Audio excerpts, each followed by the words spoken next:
जब केंद्रीकृत नियोजन होता है तो पूरे देश पर एक जैसी योजना बन जाती है और जिसका प्रभाव क्या होता है, किसी के लिए जरूरी होता है, किसी के लिए नहीं। अगर मान लीजिए जैसे मुख्यमंत्री अभिनय योजना चल रहा, उत्तर प्रदेश सरकार कहते हैं एक क्लास रूम चलेगा, मतलब एक ही क्लास रूम चलेगा, उसी में IAS वाले भी बैठेंगे, उसी में नीट वाले भी बैठेंगे, उसी में वनडे वाले भी बैठेंगे। क्या पढ़ाई होगी भाई? GS चलेगा तो आपके काम का, बायोलॉजी पढ़ाया जाएगा तो उनके काम का, और मैथ पढ़ाया गया तो उनके काम का। इसका मतलब बनता है एक जैसी योजना जब बन जाएगी तो वो पूरे भारत में सही ढंग से प्रभावी नहीं हो पाएगी। क्यों नहीं हो पाएगी? जो कार्यक्रम की जरूरत लद्दाख में है, क्या उसी कार्यक्रम की जरूरत केरल में है? केरल वाले के लिए विकास के लिए कुछ और चाहिए और लद्दाख वाले के विकास के लिए कुछ और चाहिए।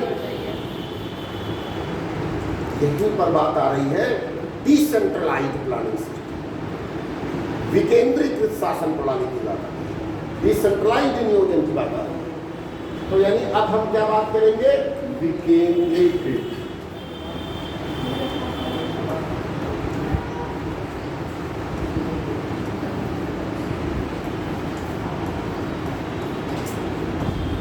नियोजन प्रणाली, ये क्या था भाई? विकेंद्रीकृत नियोजन प्रणाली, डिसेंट्रलाइज्ड प्लानिंग। अब जरा समझिएगा कि जिसको जैसी जरूरत हो उसके लिए वैसा काम किया जाए। अगर केरल को कोई और जरूरत है तो उसकी विचारधारा को सुना जाए, लद्दाख को कोई जरूरत है तो उसकी विचारधारा, असम के लिए भी बात किया जाए तो गुजरात, और सबके हिसाब से बात किया जाए। ऐसा नहीं कि सबके लिए अलग अलग बात कर लिया जाए और अलग अलग बात छोड़ दिया जाए, सबके हिसाब से काम किया जाए। अब इसके लिए क्या किया गया? योजना आयोग को निष्प्राय घोषित कर दिया गया, मतलब बंद कर दिया गया, और इसकी जगह क्या शुरू किया गया? नीति आयोग, यानी विकेंद्रीकृत नियोजन प्रणाली के लिए नीति आयोग। अरे लिखिए यही, और यही उसका आंसर लिखिएगा, नीति आयोग विकेंद्रीकृत नियोजन प्रणाली के लिए। नीति आयोग किसके लिए?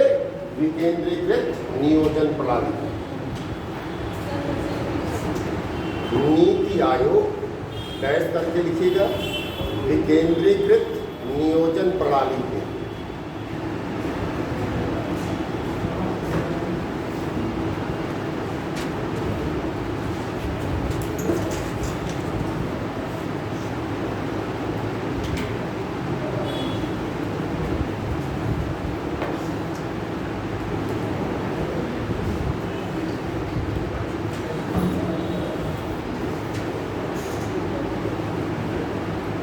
ठीक है ना?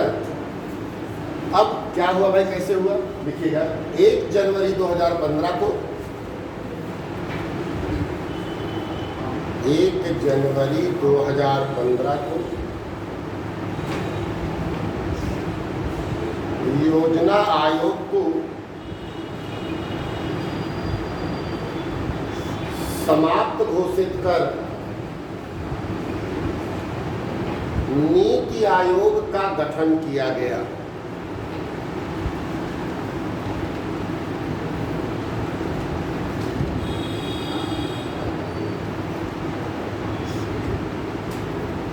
ठीक है, नीति आयोग का गठन किया।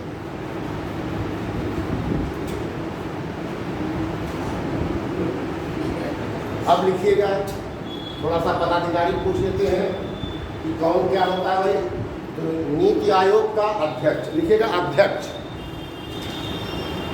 चेयरपर्सन, चेयरमैन कौन होता है? पदेन प्रधानमंत्री, सिटिंग प्राइम मिनिस्टर, पदेन प्रधानमंत्री। अच्छा जरा ये बताइए,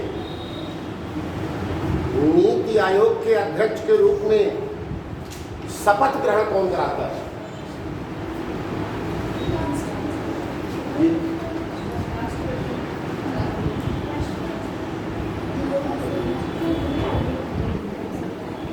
नीति आयोग के अध्यक्ष के रूप में प्रधानमंत्री को शपथ ग्रहण कौन कराता है?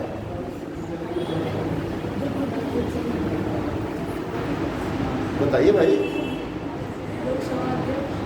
लोकसभा अध्यक्ष।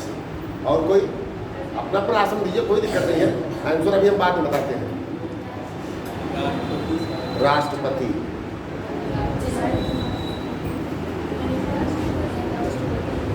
तो यहां बिल्कुल याद रखिएगा, आपने लिखा है पदेन प्रधानमंत्री। इसका मतलब बनता है जैसे कोई व्यक्ति प्रधानमंत्री का शपथ लेगा, नीति आयोग का अध्यक्ष अपने आप बन जाता है, शपथ ग्रहण नहीं करता।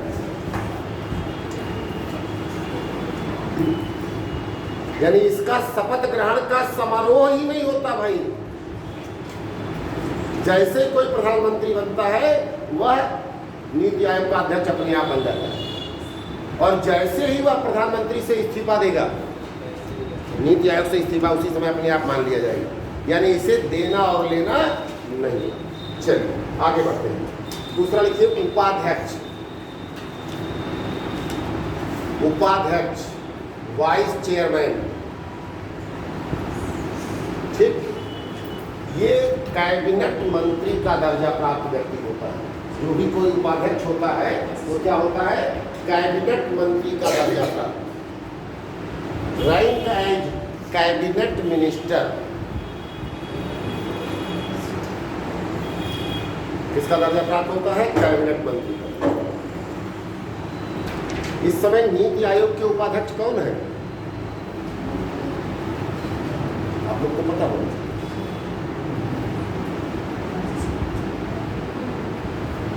इस समय नीति आयोग के उपाध्यक्ष सुमन बेरी जी। हाँ शायद यही है, सुमन बेरी। ठीक है। तीसरा लिखिए सचिव, सेक्रेटरी। सचिव कौन होता है भाई? नीति आयोग का कौन है? लिखिएगा, भारत के सचिव स्तर का अधिकारी, यानी सीनियर आईएएस। सचिव स्तर का अधिकारी, सीनियर आईएएस को ही सचिव बनाया जाता है नीति आयोग का भी। और इस समय के शायद सचिव है जो कोई सुब्रमण्यम साहब इसके सचिव हैं इस समय, सुब्रमण्यम। ठीक है, चलिए। अब इसके बाद आता है सदस्य। नीति आयोग के सदस्य 3 प्रकार के होते हैं। नीति आयोग में जो सदस्य होते हैं वो कितने प्रकार के होते हैं? 3 प्रकार। नंबर 1 लिखिए, पूर्णकालिक सदस्य, फुल टाइम मेंबर। पूर्णकालिक सदस्य, इसे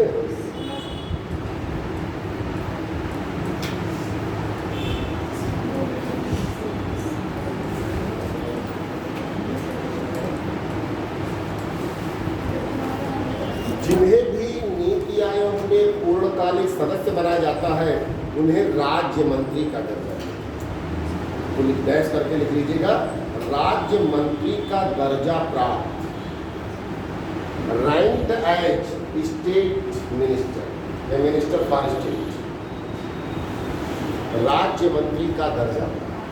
भैया ये क्या बन जाते हैं? दूसरे होते हैं विशेष सदस्य।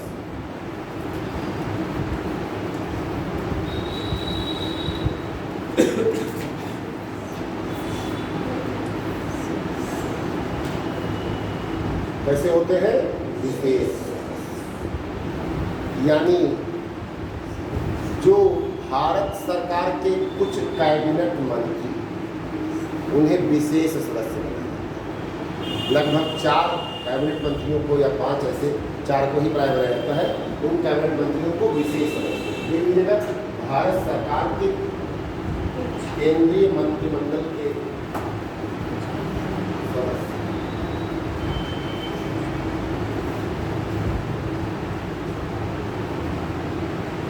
तीसरे नंबर पर होते हैं आमंत्रित सदस्य।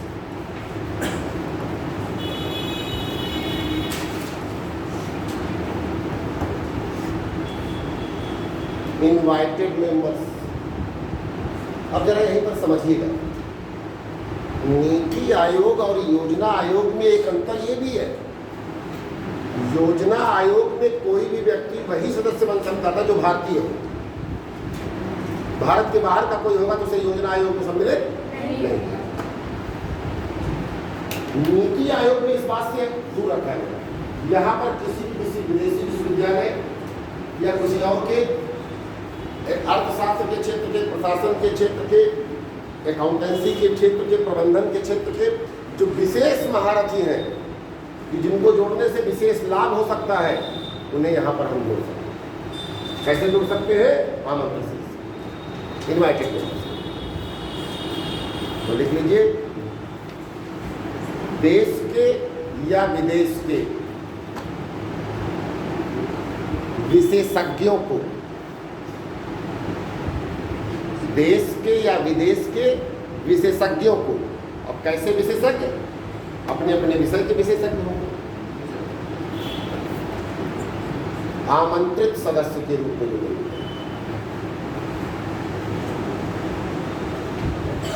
यानी नीति आयोग के रूप में, बस। यानी हम किसी को भी नीति आयोग का आमंत्रित सदस्य बना सकते, उसमें कोई, जैसे राजीव कुमार जी नीति आयोग में फिर उपाध्यक्ष थे और वो अमेरिका के विश्वविद्यालय के प्रोफेसर भी, अभी भी वहाँ पर। राजीव कुमार जी आपके उत्तर प्रदेश से संबंधित थे ना, रायबरेली शायद उनका मूल जनपद था, लखनऊ विश्वविद्यालय से पढ़े लिखे और अमेरिका के विश्वविद्यालय में अध्यापक किए। तो ऐसा नहीं है कि नीति आयोग में और योजना आयोग में बड़ा अंतराल यही था कि नीति आयोग में हम किसी विदेशी को भी ले सकते हैं, उसमें कोई दिक्कत नहीं है। अब दूसरी बात, नीति आयोग और योजना आयोग का जो सबसे बड़ा दूसरा अंतर है, अगला लिखिएगा, गवर्निंग काउंसिल, अधिशासी परिषद।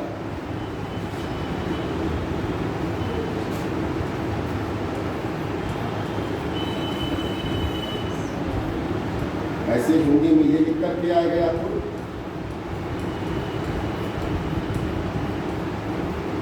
या लिख करके आएगा,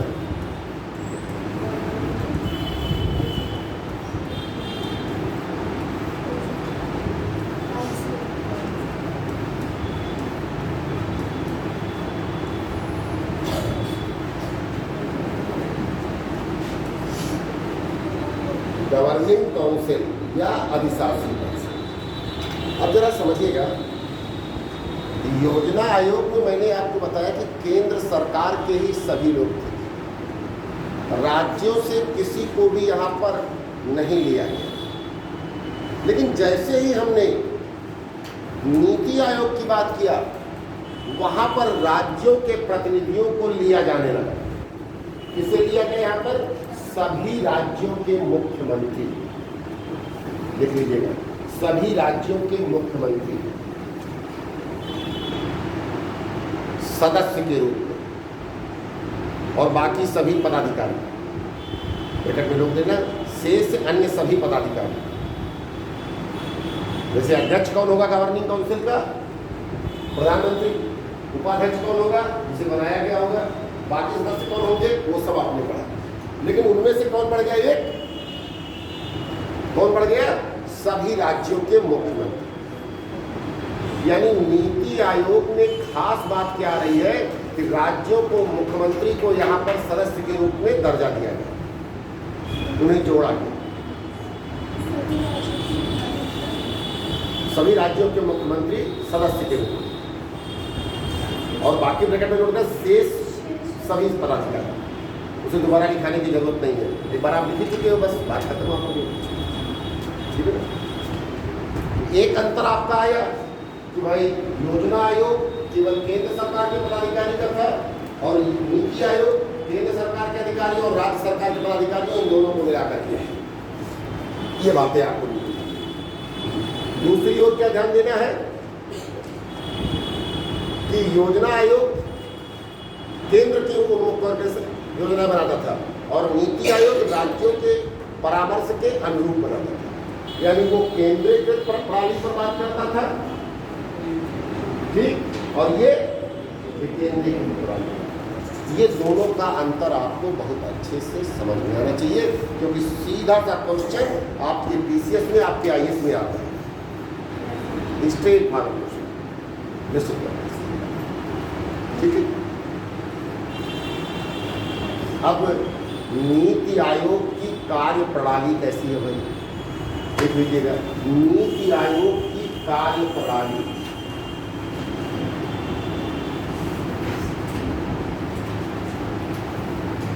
कैसे काम करता है नीति आयोग। अच्छा, योजना आयोग की पहले कार्य प्रणाली बता दीजिए, क्या करता था योजना आयोग?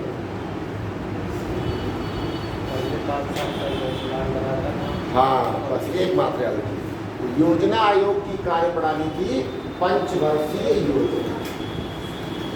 तो नीति आयोग कैसे काम करता है?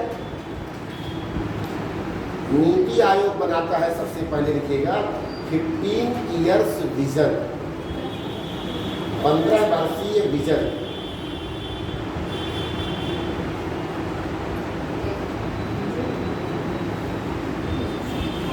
पंद्रह वर्षीय विजन बनाता है, विजन, ठीक। फिर क्या बनाता है? 7 वर्षीय एजेंडा, 7 ईयर्स एजेंडा बनाता है भाई।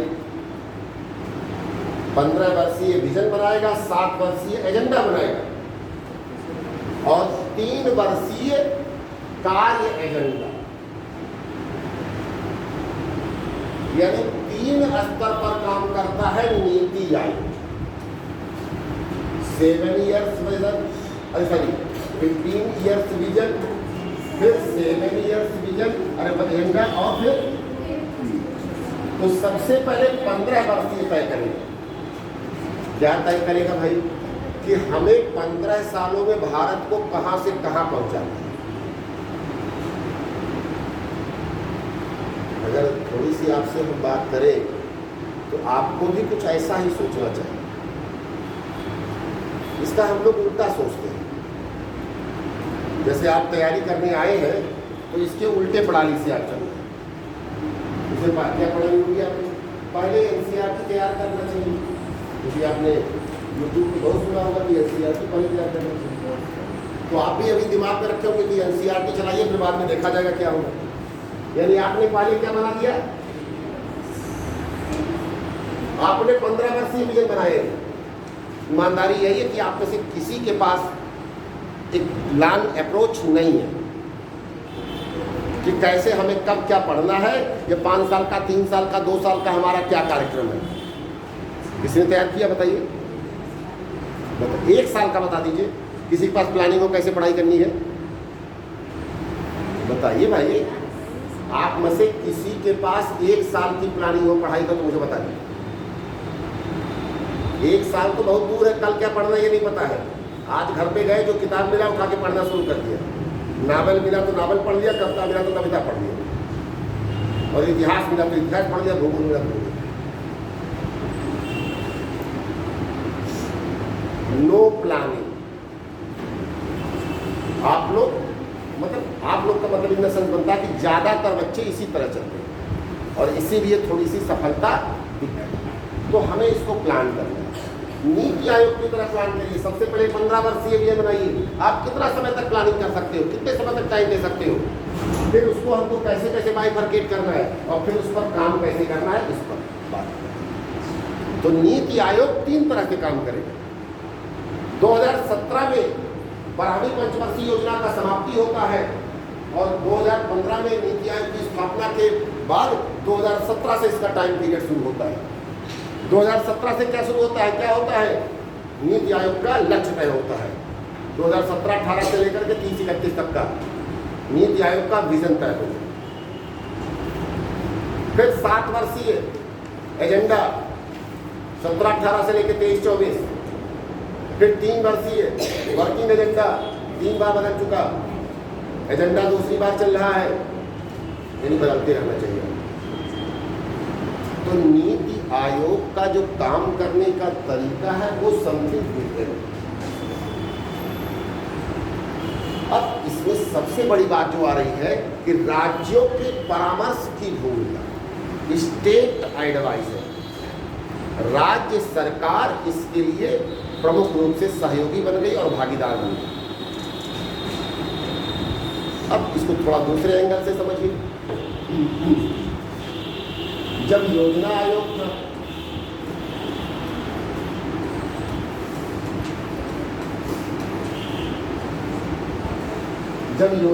था, तो इसके साथ एक और संस्था थी,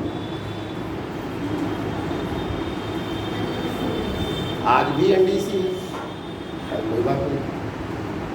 अब एनडीसी और योजना आयोग में क्या अंतर था तो बताइए। लिखा दिया मैंने और पढ़ा भी होगा अपने।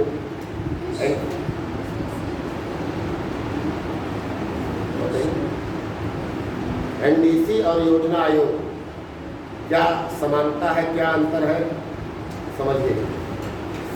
जब था तब की बात कर लीजिए, अब तो फिलहाल योजना आयोग था ही 10 साल हो गया, लेकिन फिर भी समझना तो पड़ते हैं कि क्या जरूरत है आपको, ताकि उसी तरह समझ जाए। योजना आयोग का अध्यक्ष प्रधानमंत्री, राष्ट्रीय विकास परिषद का अध्यक्ष प्रधानमंत्री। जो योजना आयोग का सचिव था वही राष्ट्रीय विकास परिषद का सचिव बनता था, हमेशा वही। योजना आयोग का उपाध्यक्ष राष्ट्रीय विकास परिषद का उपाध्यक्ष नहीं। योजना आयोग के सदस्य 4 या 5 जितनी आवश्यकता होती थी उतने को बना दिया जाता था, सदस्यों की संख्या निर्धारित नहीं थी। नीति आयोग के सदस्य 3 प्रकार के, कौन कौन से अभी तो लिखाया, कौन कौन से? पूर्णकालिक सदस्य, विशेष सदस्य, आमंत्रित सदस्य। बंटवारा हो गया। योजना आयोग के सदस्य घर किसी देश के होते थे, नीति आयोग के सदस्य कहीं से भी हो सकते हैं। अब बात आती है फिर योजना आयोग को बंद क्यों किया गया। अब जरा इस गौर करवाइएगा, मेंस का क्वेश्चन आंसर राइटिंग में। योजना आयोग की एक समस्या थी कि राज्यों के बारे में या राज्यों की आवश्यकताओं पर जरा सा भी गौर नहीं करता। क्या करता था, अपने हिसाब से योजना बनाए, अपने हिसाब से योजना लागू। ना कोई आज राज्यों की भागीदारी थी कि राज्यों से कोई परामर्श नहीं होगा, लेकिन एनडीसी में राज्यों की भागीदारी थी। यानी जब योजनाओं का अंतिम अनुमोदन किया जाता था, योजनाओं का फाइनल रिकमेंडेशन होता था, तो वहां पर एनडीसी का रोल हो जाता था। क्योंकि एनडीसी में आपने यही लाइन लिखा है, पंचवर्षीय योजनाओं को अंतिम अनुमोदन देना।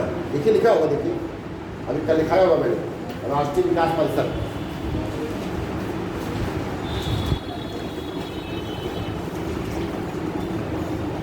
पंचवर्षीय योजनाओं को अंतिम अनुमोदन, final recommendation in the 5 year plan. और जब उन अंतिम अनुमोदन की बात आती थी तो राज्यों के मुख्यमंत्री आते थे वहां पर, क्योंकि राज्यों के मुख्यमंत्री एनडीसी के मेंबर। लेकिन बैठक केवल 2 दिन चलती थी। 3 राज्यों के मुख्यमंत्री, अरे सॉरी 30 राज्यों के, आपके भाई 28 राज्य और 8 केंद्र शासित प्रदेश, सभी राज्यों के मुख्यमंत्री और प्रशासक को बोलने के लिए समय मिलना चाहिए, लेकिन समय नहीं होगा। 1.5-2 मिनट बोल करके समाप्त हो जाएगी, क्या बात है। 2 मिनट में आप उत्तर प्रदेश की कौन सी आवश्यकता बता लोगे आप? खाली कहने की बातें, यानी ये केवल एक फॉर्मेलिटी बन जाती है, बहुत तरह से प्रभावी है। दूसरी बात करिए, एक क्वेश्चन अभी तक पीसीएस में बहुत पहले आता था, किस संस्था को भारत का सुपर कैबिनेट कहते हैं? कौन सी कैबिनेट? सुपर।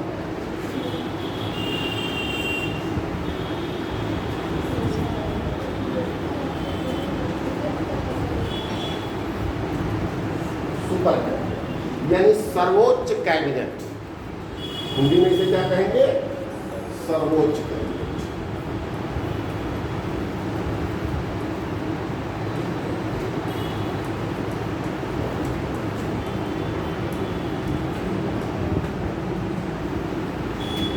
भारत में क्या कोई संस्था ऐसा भी है जो भारत सरकार की कैबिनेट से भी ऊपर है?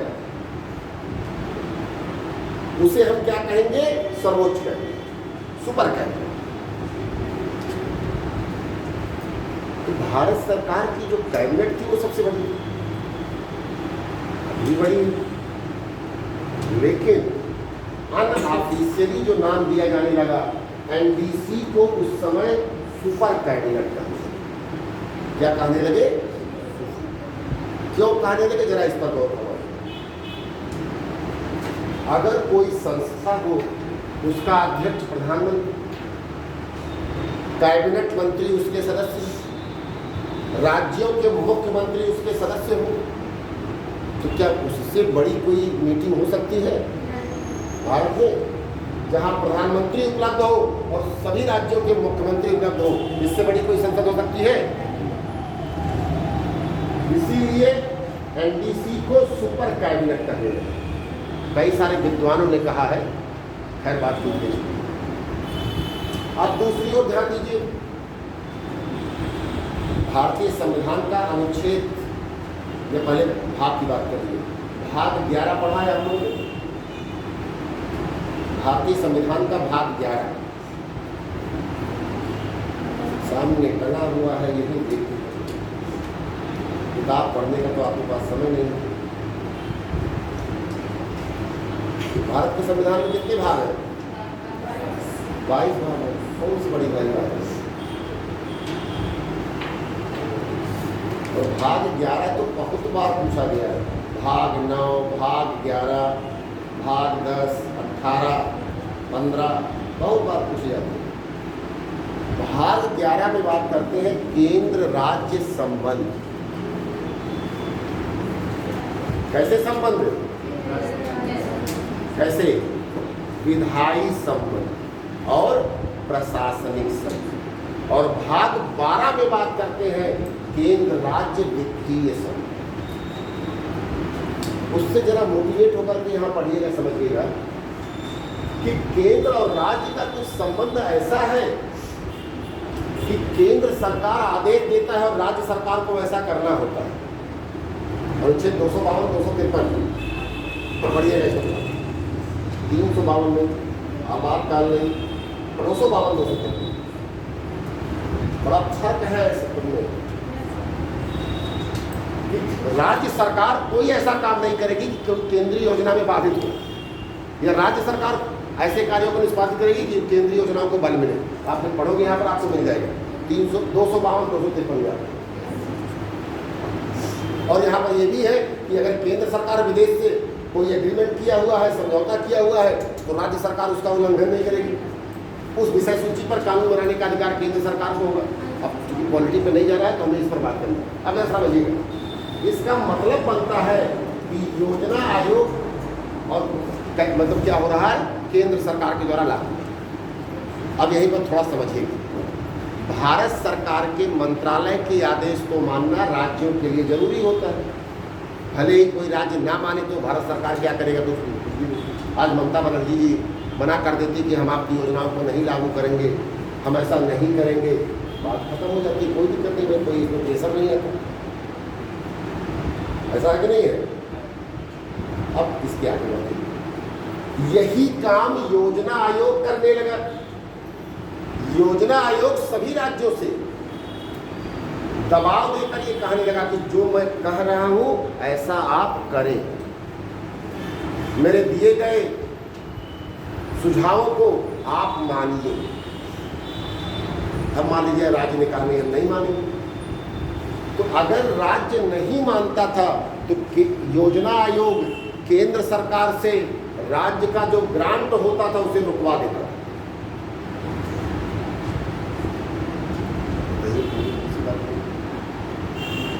यानी योजना आयोग की बात को मानना राज्यों के लिए अनिवार्य हो गया।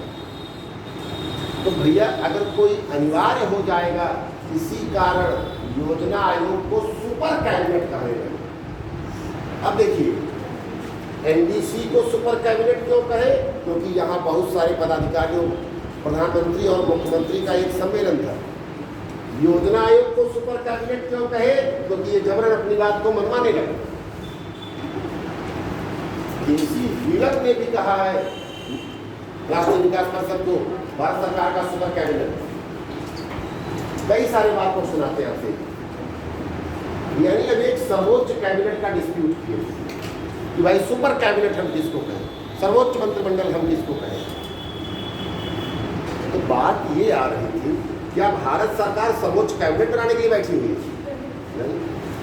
दूसरी बात आती है, जब केंद्र सरकार द्वारा योजनाएं बनाई जाए और राज्य सरकार के द्वारा कोई सुझाव ना दिया जाए या उनके सुझाव को ना स्वीकार किया जाए, तो फिर क्या मतलब बनना भाई? ऐसी समस्याओं को नरेंद्र मोदी जी ने गुजरात के मुख्यमंत्री रहते हुए फेस किया। इसीलिए जैसे ही वो प्रधानमंत्री बनते हैं, शायद मई में प्रधानमंत्री बनते हैं पहली बार, और 1 मई 2014 में प्रधानमंत्री बनते हैं, और 1 जनवरी 2015 को योजना आयोग की शुरुआत और नीति आयोग की शुरुआत। यानी वहीं से बात कर लिए कि जब नीति आयोग काम करेगा तो योजनाओं के निर्माण में राज्यों की भूमिका जरूर होनी चाहिए, रिकमेंडेशन में केवल नहीं। तो इसी आधार पर फिर नीति आयोग की शुरुआत।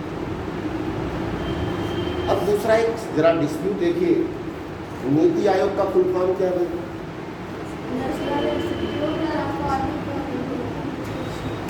National institution for transforming India,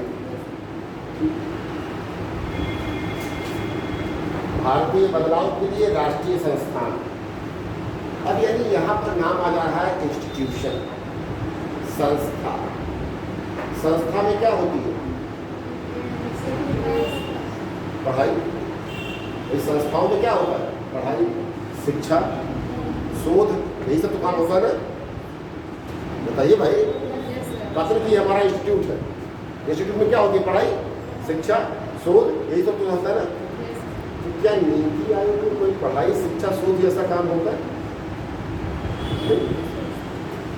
तो फिर इंस्टीट्यूट क्यों रखा है? इंस्टीट्यूशन क्यों रखा है?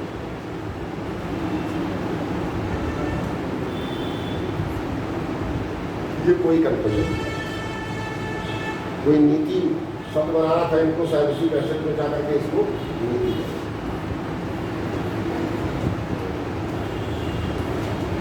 National institute for transforming India. यानी यहाँ इंस्टीट्यूट नहीं है, यहाँ शोध, शिक्षा जैसे कार्य नहीं। भविष्य में क्या होगा भगवान, उससे जैसे। अब फिर एक क्वेश्चन अभी बन सकता है, क्या नीति आयोग को सुपर कैबिनेट कहा जाए? ये बार बार क्वेश्चन यही पर आ रहा है कि क्या हम नीति आयोग को सुपर कैबिनेट कहें?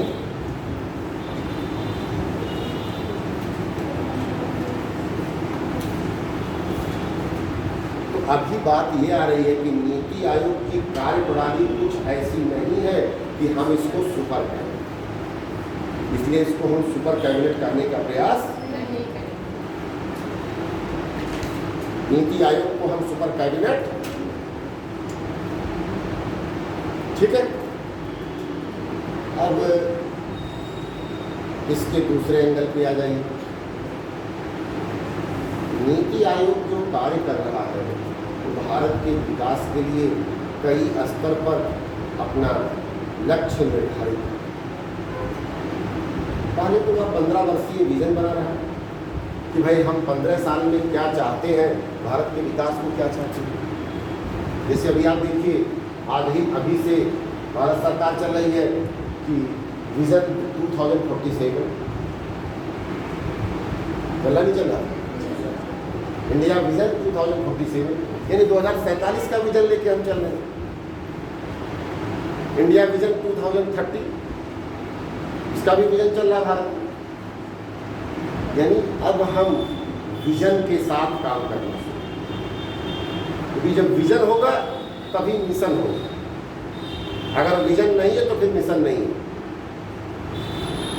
तो मुझे पता है कि आप लोग में से बहुत सारे स्टूडेंट्स का पढ़ाई लिखाई से कोई लेना देना, कई सारे लोग। अब आपकी बात नहीं कर रहे, हमने किसी का नाम भी नहीं लिया कि हमने किसी बात की। हम तो बेटा उत्तर प्रदेश में पढ़ा रहे हैं, बृहस्पतिवार से यहाँ शुरू किया, बुधवार तक में मुरादाबाद, लखनऊ पढ़ा रहे हैं, साझा, मतलब कितने जगह, और हर जगह हम देख रहे हैं क्लास आ रहे हैं, बैठे हैं, पढ़ाई से कोई लेना देना नहीं।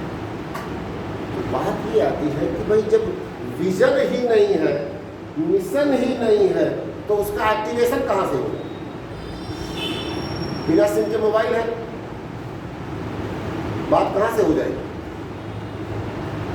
तो यही चीज मतलब नीति आयोग ने शुरू किया था कि विजन के साथ शुरू किया, मिशन के साथ शुरू किया, एजेंडा के साथ शुरू किया काम।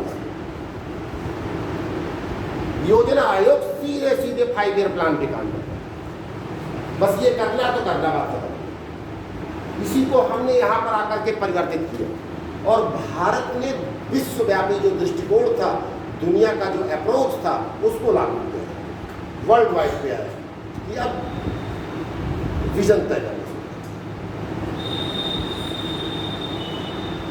भारत की तो स्थिति ऐसी थी कि अगले 20 साल बाद क्या होगा पता ही नहीं है। सड़क बन गई तो फिर नगर निगम वाले आके खोद देते हैं, फिर हमको पाइपलाइन डालना, तब तक वो ढक करके गए, खड़ंजा लगवा के गए, तब तक केबल वाले आ गए। कौन सी भैया विजन मिशन चल रहा भारत में? भाई पाइपलाइन वालों को, केबल वालों को, नगर निगम वालों को पहले सूचित कर दो कि तुम लोगों को जो काम करना है कर लो, वरना हम सड़क बनाने जा रहे हैं। और हम सड़क बना देंगे तो 10 साल नहीं खुलेगी। सड़क का आधा गड्ढा तो इसी में हो जाता है, बनने के 4 दिन बाद खुदना शुरू हो जाता है। और अगर वो नहीं खोद जाते हैं तो हम सप्पल मार के खोद देते हैं, टेंट लगा देंगे उसमें बांस लगा करके। भारत का विजन नहीं, हकीकत बता रहा हूँ, कोई कहानी नहीं सुना रहा मैं आपको, आप लोग रूबरू हो गए इससे। अभी कल परसों मैं यहाँ की गलियों में घूमा तो मुझे लगा कि भाई क्या है ये, हमारा बस्ती, ये तो मलिन बस्ती है, बस्ती नहीं है, मलिन बस्ती बनाती है। ना कोई विजन है, ना कोई मिशन है, ना कोई डेवलपमेंट है, बस चल रहा है सब कुछ हो जा रहा है। भाई हमारे पास विजन होना चाहिए, वो हम करें ठीक है, आप शहर के विकास के लिए नहीं संबंधित हो, बस्ती के विकास से, लेकिन आप अपने विकास के लिए संबंधित कि हमें क्या करना है। आप अपना विजन और मिशन बना लो, कल आप शहर के लिए कुछ कर लोगे अगर आप दे रहे हो। तो बात यह है कि नीति आयोग ने उस लेवल पर काम करना भारत में शुरू किया, उस स्तर पर काम करना शुरू किया भारत में, जो भारत के दीर्घकालिक विकास की प्रवृत्ति को लेकर के काम करना शुरू किया, लॉन्ग टर्म डेवलपमेंट टेंडेंसीज के साथ। क्लियर है यहाँ तक? बताइए भाई। और अभी बहुत लंबा कार्यकाल कोई नीति आयोग का नहीं हुआ है, तो इससे ज़्यादा आपको इस पर चर्चा नहीं होगी। अब एक दूसरे एंगल को चर्चा करेंगे, फिर नीति आयोग को वहाँ पर कोरिलेट करेंगे। तो दूसरा एंगल का हेडिंग कर दीजिए SDG,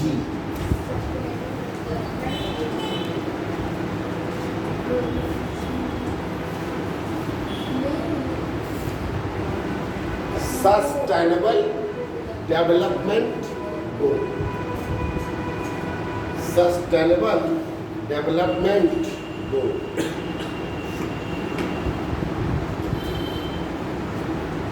सतत विकास लक्ष्य।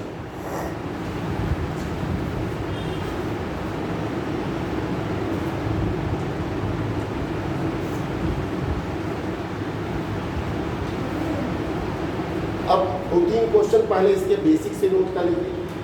सतत विकास लक्ष्य की विचारधारा 1972 के क्लब ऑफ रोम के द्वारा, क्लब ऑफ रोम,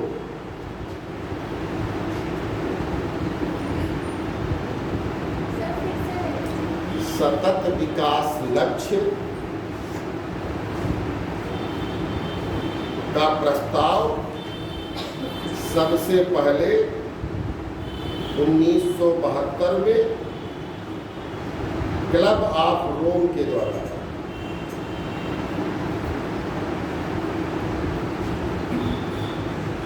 जबकि इसकी पहली अवधारणा, जबकि इसकी पहली अवधारणा 1962 में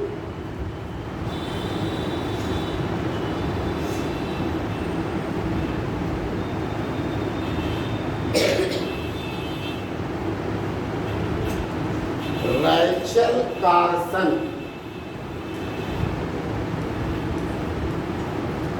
रैचल कार्सन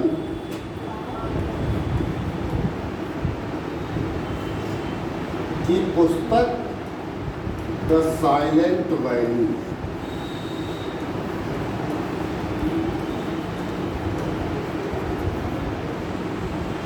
रैचल कार्सन की पुस्तक द साइलेंट वैली, अरे सॉरी द साइलेंट वैली दूसरी वैली में द साइलेंट स्प्रिंग,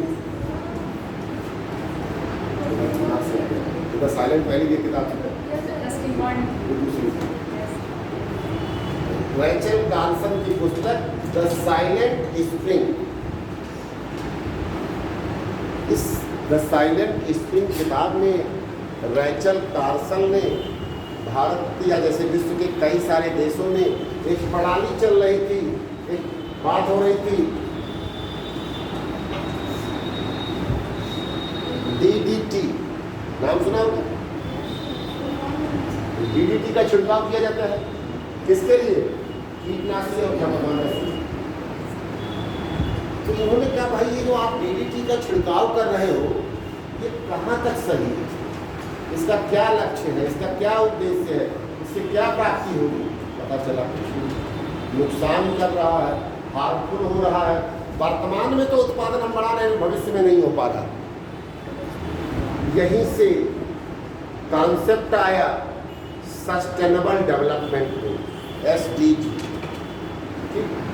सतत विकास लक्ष्य।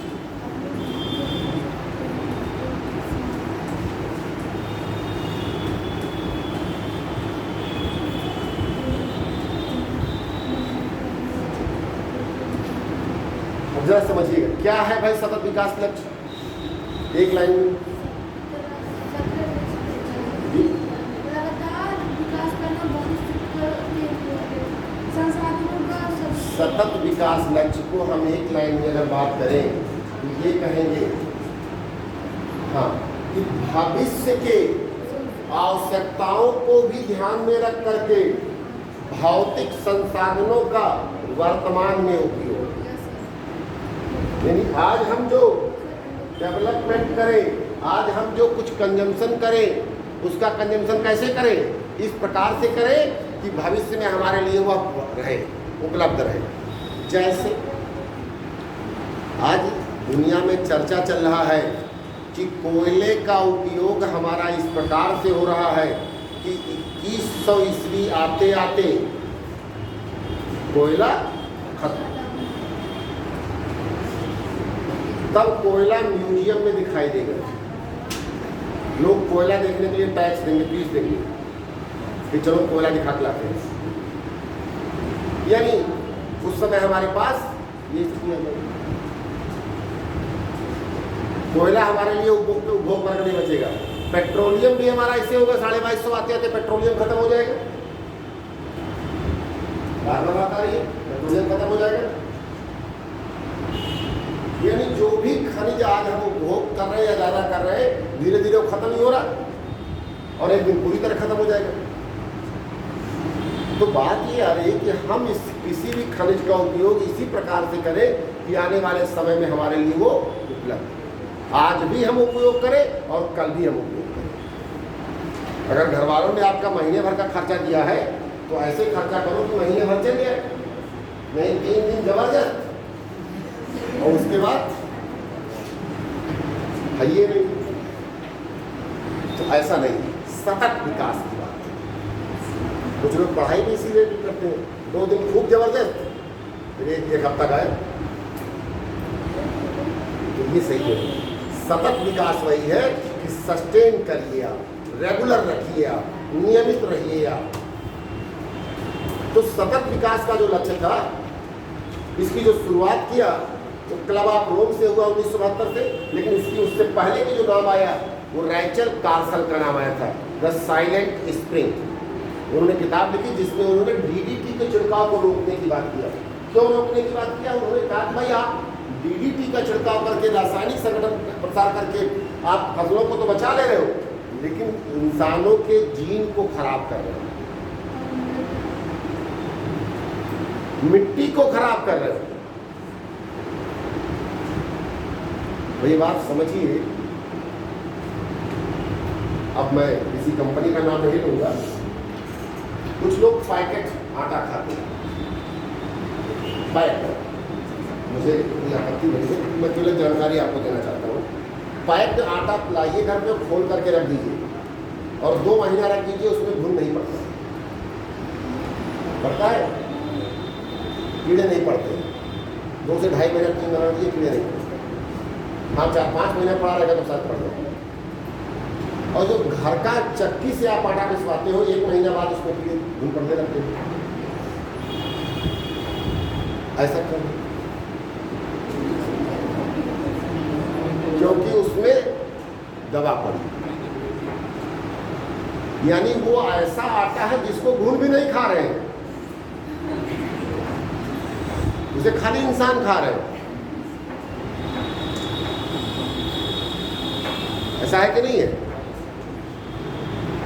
तो यही स्थिति है कि हम जो पेस्टिसाइड, डीडीटी या हर्बिसाइड, इस तरह की चीज़ों का छिड़काव कर रहे हैं, उसमें कीड़े तो नहीं लग रहे, लेकिन वो उसका असर हमारे दिमाग पर आ रहा है, हमारे स्वास्थ्य पे आ रहा है, हमारे लिए बीमारियां पैदा कर रहा है।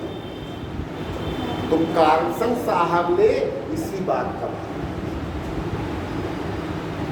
कि हम सतत विकास की बात करें, कम उत्पादन हो कोई बात नहीं, कम फसल हो कोई बात नहीं, लेकिन ऐसे चीज़ों का छिड़काव और ऐसे चीज़ों की प्रसार ना करें जो फसलों के साथ साथ इंसान को भी नुकसान है।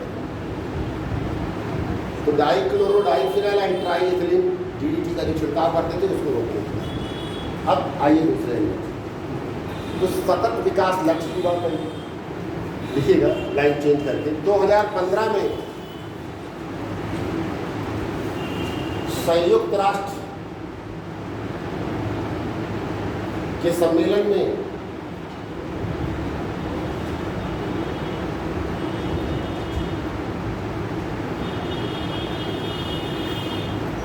विश्व के सतत विकास के लिए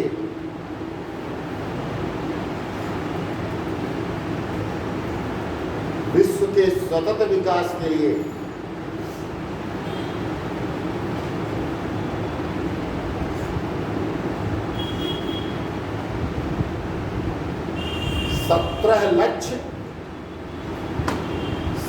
लक्ष्य और 169 उपलक्ष्य निर्धारित किए गए।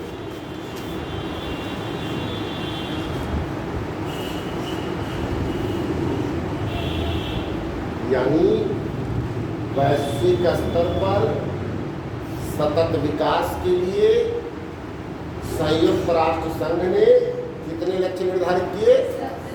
यूपीपीसीएस का पहला पेटिशन है। और दूसरे बात, यहाँ पर आपको हम 17 लक्ष्य लिखवा दे रहे हैं और इनसे अक्सर क्वेश्चन आता है। लेकिन एक बात खास आप देखिए, अभी तक जितने भी बार आए हैं वो कुछ खास नंबर हैं जो बार बार आते हैं। 1 2 3 5 6 9 13, ये सबसे ज़्यादा बार पूछना है। पहला क्या है, दूसरा क्या है, तीसरा क्या है, पांचवा क्या है, छठा क्या है, नौवां क्या है, 13वां क्या है, ये नंबर आपसे सबसे ज़्यादा पूछे। तो लिखा तो मैं सारा दे रहा हूँ, आपको पॉइंट्स हम सारा दे रहे हैं, लेकिन टिक इतने पर लगा लीजिएगा ताकि याद आप इस पर ज़्यादा करें, इस पर आपको ज़्यादा पड़े।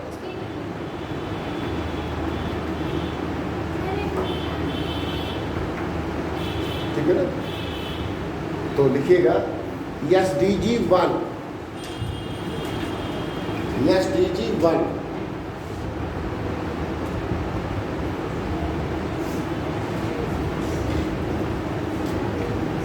1 SDG 1 गरीबी के सभी स्वरूपों की समाप्ति, end of all type of poverty, यानी गरीबी उन्मूलन। सीधा सा बात है, चाहे जैसी भी गरीबी पूरी दुनिया में किसी भी देश में कहीं पर किसी भी प्रकार से हो, उसकी समाप्ति की बात है। उनकी तबीयत ठीक है बेटा? क्या हो गया?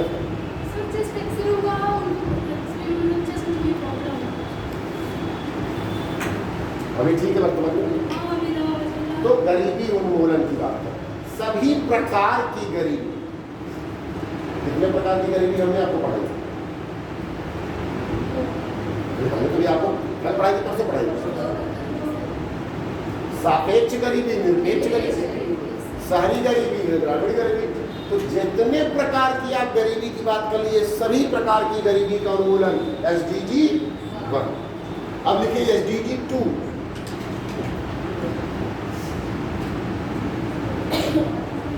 SDG 2 स्वस्थ जीवन सुनिश्चित करना। दूसरा क्या है? SDG 2 क्या है ये? स्वस्थ जीवन सुनिश्चित करना, यानी स्वास्थ्य की देखभाल, हेल्दी लाइफ। प्रत्येक मानव का एक तरह से नितांत आवश्यक पार्ट है हेल्दी लाइफ। बीमारी से दूर रहना, समस्याओं से दूर रहना, SDG 2 की बात करता है। अब लिखिए SDG 3।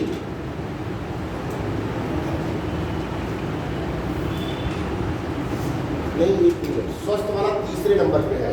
SDG 2 लिखिएगा, भूखमरी की समाप्ति। उस खाली नंबर चेंज कर दीजिए, भूखमरी की समाप्ति। नंबर 2 पर क्या है? भूखमरी की समाप्ति। और नंबर 3 पर है स्वस्थ जीवन।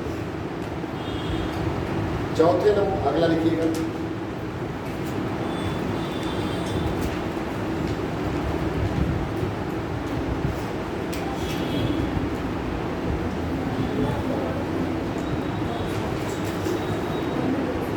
समावेशी एवं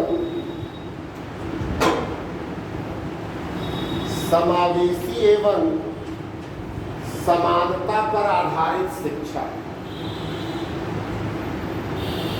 समावेशी एवं समानता पर आधारित शिक्षा, यानी एजुकेशन कैसा? समावेशी शिक्षा। समावेशी की जो बात आ रही है कि भाई उस व्यक्ति की आवश्यकता के अनुरूप हम शिक्षा दें। ये नहीं कि जबरन हर कहीं पर BA का स्कूल खोल दिया, कहीं पर विकास का खोल दिया, कहीं पर BSc का खोल दिया।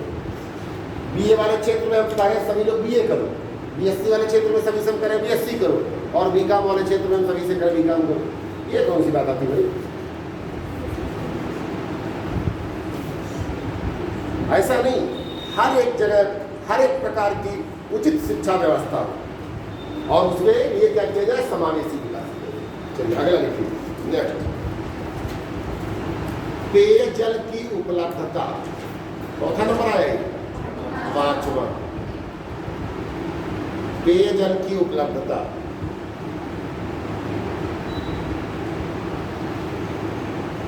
छठा नंबर, ऊर्जा, इलेक्ट्रिसिटी, ऊर्जा आपूर्ति, संवहनीय और वहनीय। मतलब बिजली उपलब्ध हो, पहली बात, और ऐसे रेट से उपलब्ध हो कि हम जला भी सके। ऊर्जा की उपलब्धता, इलेक्ट्रिसिटी अवेलेबिलिटी। तो भैया यहाँ जो बात आ रही है कि भाई बिजली का कनेक्शन हो, और ऐसा हो कि बिजली का बिल हम पे कर सकें। आज अगर आप जरा सोचिए कि 100 वाट का बल्ब जलाना होता तो क्या हालत होती? पहले 100 वाट के बल्ब जलते थे, 100 वाट को छोड़िए 200 वाट के बल्ब आते थे, 500 वाट के बल्ब आते थे। हाइड्रोजन बेकार है, हाइड्रोजन लाइट बना देते थे और दखता था भ्राम से। मेरे गाँव में ही तो भाई नीला वाला बल्ब बंद किया गया। 100 वाट के बल्ब की जगह 9 वाट का बल्ब काम कर रहा है, यानी 10 बल्ब लगाया जा सकता था उससे, एक की जगह 10 बल्ब। अब आप लगा पा रहे हो, अब आप चल रहे हैं। तो मतलब ऊर्जा ये बहुत नितांत आवश्यक है। समझिए, आगे लिखिएगा। ऊर्जा कौन सा आ गया? 6 नंबर पे। अगला लिखिए।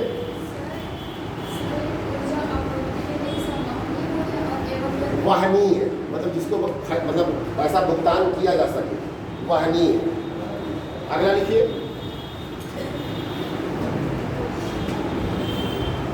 महिला सशक्तिकरण, वीमन एम्पावरमेंट।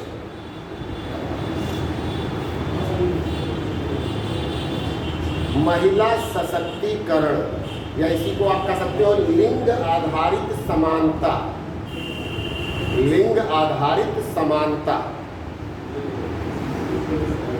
महिला सशक्तिकरण की बात करेंगे यहाँ पर हम। फिर लिखिए, समावेशी विकास को प्रोत्साहित करना, प्रमोशन ऑफ इंक्लूसिव ग्रोथ। समावेशी विकास को समाहित करना।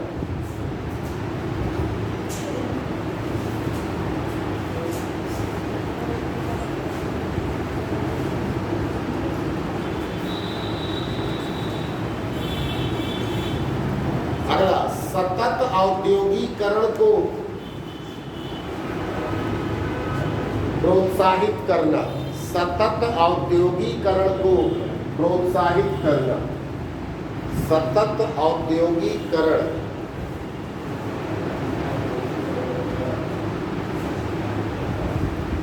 नेक्स्ट, देश के अंतर्गत व्याप्त असमानता कम करना।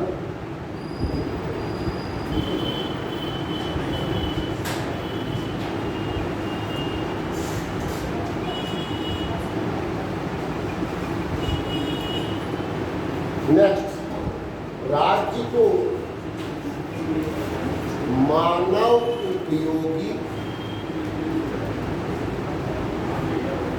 राज्य को मानव उपयोगी, सुरक्षित और समावेशी बनाना। यानी राज्य को इस प्रकार से डेवलप किया जाए, राज्य को इस प्रकार से बनाया जाए कि समावेशी विकास हो, राज्य का मानव समावेशी बन पाए, सभी लोग आपस में दूसरे से जुड़ पाए।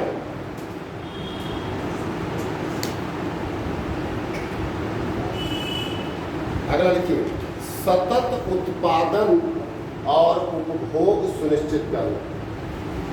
सतत उत्पादन और उपभोग सुनिश्चित करना।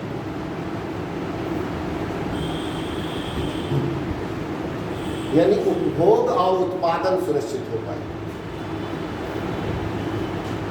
या समझिए, उत्पादन और उपभोग सतत का मतलब बनता है, ऐसा नहीं कि जब उत्पादन होगा तब होगा, जब उपभोग होगा तब होगा। उत्पादन की एक श्रृंखला चलती रहे और उपभोग की भी एक दूसरी श्रृंखला चलती है, उन दोनों में लिंक बना रहे। उत्पादन और उपभोग इस प्रकार से कनेक्टेड। ऐसा न हो कि कभी उत्पादन हो रहा है तो कभी उपभोग हो रहा है, कभी डिमांड ज़्यादा है तो कभी आपूर्ति ज़्यादा है। ऐसा नहीं, बैलेंस हो, सभी का हो, एक साथ चले तो उत्पादन और उपभोग दोनों चलता है। जलवायु परिवर्तन को कम करना या रोकना। जलवायु 13 आ गया ना? हाँ, ये बार बार आपसे क्वेश्चन आता था 13 नंबर का। जलवायु परिवर्तन को कम करना या रोकना, क्लाइमेट चेंज। अब ये बड़ी भारी लंबी टारगेट है कि जलवायु परिवर्तन हो, कि जलवायु परिवर्तन ना हो, क्लाइमेट चेंज ना हो। कैसे इसको रोकें, कैसे इसके लिए काम करें, कैसे इसको काम करें, ये आपको 14 नंबर लिखेगा। 14, समुद्र और महासागर के या महासागर को सतत उपयोग में लाना। हम महासागर में क्या उपयोग लाओगे? उसके संसाधन, उसके रिसोर्सेज। तो समुद्री महासागरों के संसाधनों को उपयोग में लाना। महासागर में कितने संसाधन है, कौन कौन से? पेट्रोलियम, मछली। तो आप ऐसे नहीं कहोगे जैविक संसाधन, अजैविक संसाधन, खनिज संसाधन, ऊर्जा संसाधन, ऐसे बांटोगे। अब जैविक में बांटोगे, कौन कौन से हैं? प्लैंकटन, नेक्टन, पैंथम। पढ़ा किसी ने बायोलॉजी में? बायोलॉजी में ऐसे पढ़िए आप उसमें। प्लैंकटन क्या होता है, नेक्टन क्या होता है, पैंथम क्या होता है? केमिस्ट्री में नहीं है बेटा, ये बॉटनी में है, बॉटनी और जूलॉजी में है ये। हाँ, बायोलॉजिकल, ये बायोलॉजिकल नेम नहीं है, ये उसका क्लासिफिकेशन है कि समुद्र का जो लेवल है, समुद्र का जो गहराई है, कहाँ की गहराई के कौन सा मिलता है। ऊपरी लेवल पे 500 मीटर तक केवल प्लैंकटन पाया जाता है, मध्यवर्ती लेवल पे प्लैंकटन पाया जाता है, और उसकी तली पर जाकर के क्या मिलता है, गंध। जो आजकल दुनिया के लोग सी फूड्स खाते हैं ना, वो यहाँ जाकर के मिलता है। ठीक है, चलो। तो यानी महासागरीय संसाधनों को हम प्रयोग में लाएं, जहां पर जैविक जैसा भी संसाधन है। अब ऐसे खनिज संसाधन भी है, बहुत सारे खनिज पाए जाते हैं समुद्र में। पेट्रोलियम, ऊर्जा खनिज। भारत में समुद्र के नीचे से पेट्रोल निकाला जा रहा है, नहीं निकाला जा रहा? कहाँ से? Bombay high, KG basin. सोचिए, बम्बई से 180 किलोमीटर समुद्र के दूर में, वहां से हम बॉम्बे हाई से हम पेट्रोलियम निकाल रहे हैं। यानी बम्बई से 180 किलोमीटर समुद्र में जाने पर तब वहां से हम निकाल रहे हैं, बॉम्बे हाई से। तो कौन सा लिखा आपने लास्ट? महासागरीय संसाधनों को। अगला लिखिएगा, पारिस्थितिकी तंत्र को सुरक्षित करना। ये 15वां हो गया। अरे चौथा नंबर हो गया। हाँ ठीक, 15। पारिस्थितिकी तंत्र को सुनिश्चित करना, यानी हमारा जो इकोसिस्टम है, इसको हम बैलेंस करें, इसको हम रेगुलेट करें, इसको हम अच्छे से प्रयोग करें, जिससे हमारा स्वास्थ्य और हमारी सुरक्षा बनी रहे। अगर हमारा पारिस्थितिकी तंत्र बिगड़ जाएगा, अगर हमारा इकोसिस्टम डिस्टर्ब हो जाएगा, तो फिर तो हमें प्रॉब्लम आ जाएगी। तो हम ऐसा कुछ क्यों करें कि हमारे ऊपर ही प्रॉब्लम आए? ऐसा ना करें कि हमारे ऊपर प्रॉब्लम है, हम इससे बचें, इसको दूर करें। नेक्स्ट लिखिए, नेक्स्ट कौन सा है? सतत विकास को सुनिश्चित करने के लिए सभी न्याय सुनिश्चित करना। सतत विकास को सुनिश्चित करने के लिए सभी न्याय सुनिश्चित करना। सभी न्याय का मतलब बनना है कि सभी प्रकार के न्याय करिए। कितने प्रकार के न्याय है भाई? कौन से?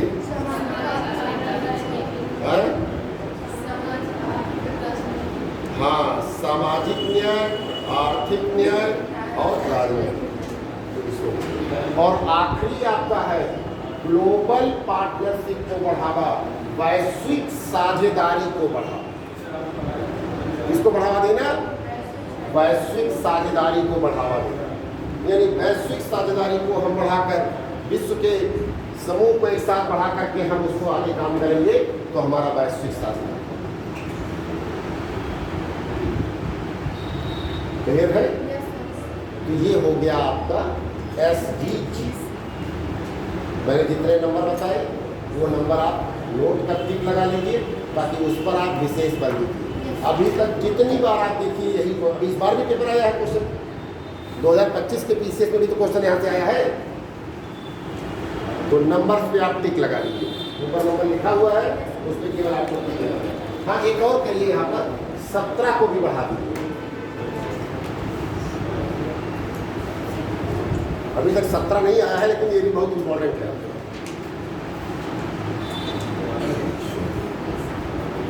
अब भारत में SDG के उद्देश्यों को पूरा करने के लिए प्रभावी संस्था कौन सी? कौन सी संस्था इससे लिंक होकर के काम कर रही है या इसी के आधार पर काम कर रही है? एसडीजी के लक्ष्यों को पूरा करने के लिए कौन सी संस्था मुख्य रूप से भूमिका निभा रही है? वो है आपका नीति आयोग। बस यही बोल रहा है। एसडीजी गोल भारत के लिए वही तय करे ना। भारत में नीति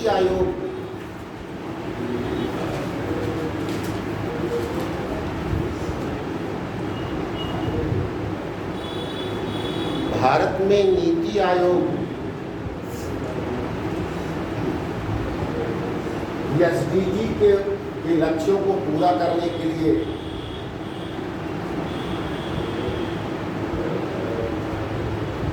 जिम्मेवार संस्था है।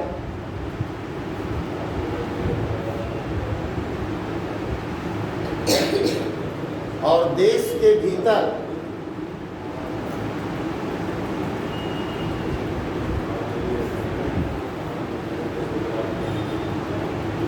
एसडीजी के लक्ष्यों को लेकर पूरा करने के दृष्टिकोण से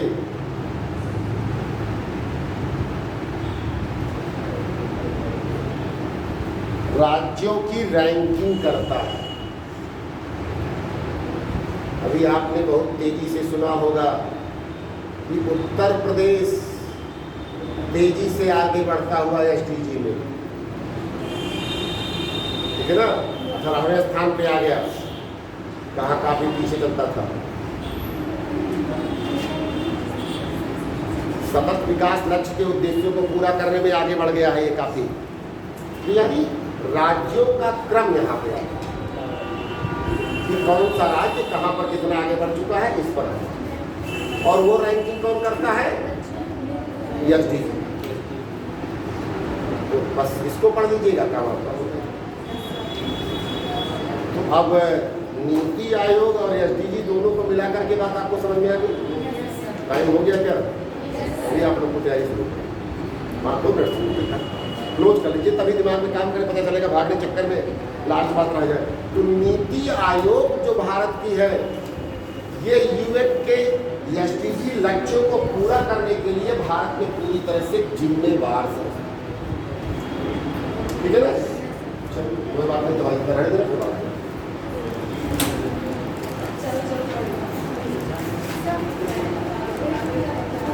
हाँ बताइए।